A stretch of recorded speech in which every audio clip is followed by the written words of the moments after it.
All of his co-workers were gone. What could it mean? Stanley decided to go to the meeting room. Perhaps he had simply missed a memo.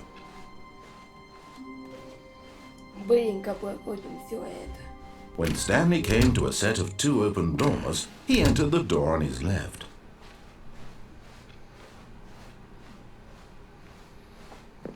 Yet there was not a single person here either. Feeling a wave of disbelief, Stanley decided to go up to his boss's office. Hoping he might coming to a staircase, Stanley walked upstairs to his boss's office.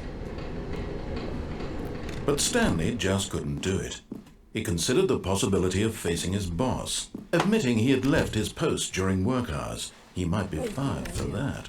And in such a competitive economy, why had he taken that risk? All because he believed everyone had vanished? His boss would think he was crazy. And then something occurred to Stanley. Maybe, he thought to himself, maybe I am crazy. All of my co-workers blinking mysteriously out of existence in a single moment for no reason at all? None of it made any logical sense. And as Stanley pondered this, he began to make other strange observations. For example, why couldn't he see his feet when he looked down? Why did doors close automatically behind him wherever he went? And for that matter, these rooms were starting to look pretty familiar. Were they simply repeating? No, Stanley said to himself, this is all too strange. This can't be real. And at last, he came to the conclusion that had been on the tip of his tongue. He just hadn't found the words for it. I'm dreaming, he yelled. This is all a dream.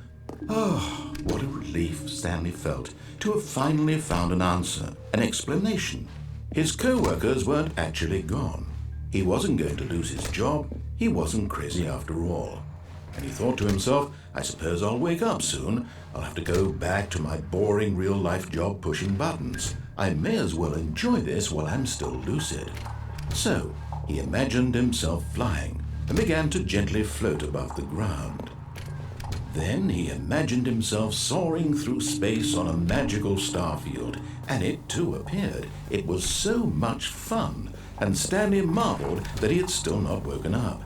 How was he remaining so lucid? And then perhaps the strangest question of them all entered Stanley's head.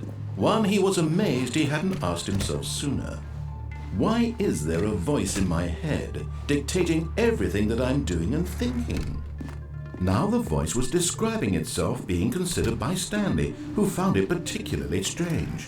I'm dreaming about a voice describing me, thinking about how it's describing my thoughts, he thought.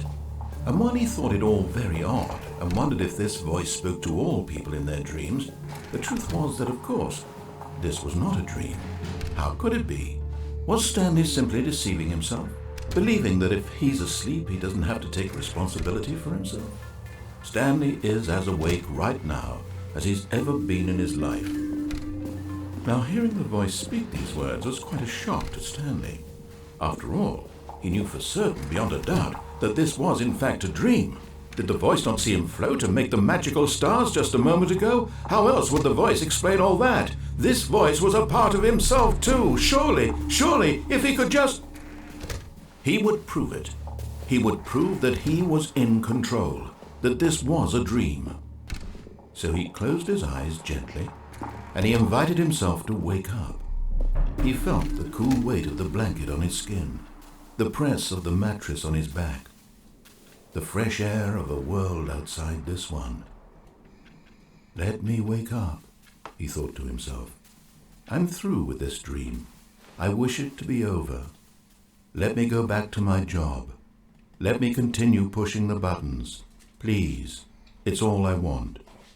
I want my apartment and my wife and my job. All I want is my life exactly the way it's always been. My life is normal. I am normal.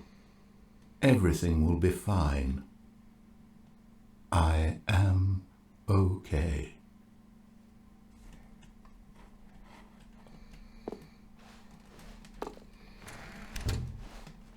Stanley began screaming.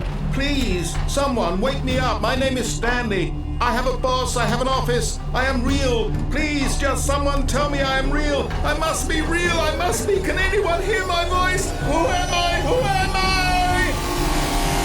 And everything went black.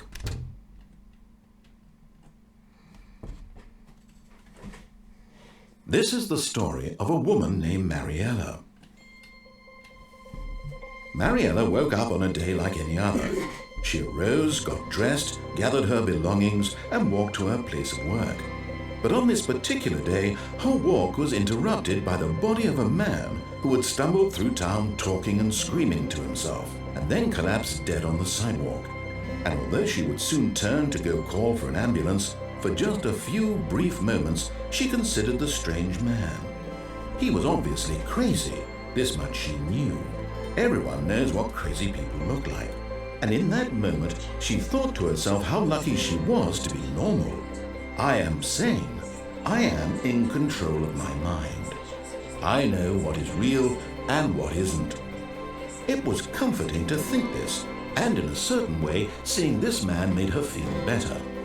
But then she remembered the meeting she had scheduled for that day, the very important people whose impressions of her would affect her career, and by extension, the rest of her life. She had no time for this, so it was only a moment that she stood there, staring down at the body. And then she turned and ran.